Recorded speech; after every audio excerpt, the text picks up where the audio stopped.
Today, I'll be teaching you how to do a crunch correctly. So, you first of all lie down on your back, nice and relaxed.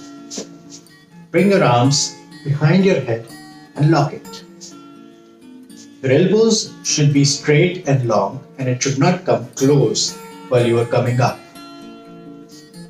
When you come up, tuck in your chin a little bit and watch at the mid part of your thighs. Your back should be touching the ground and it should not come up like this.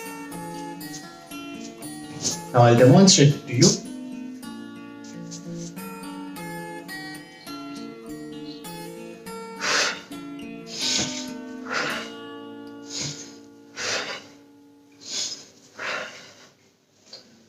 Also remember, while you come up, you breathe out, and while you go down, you breathe in.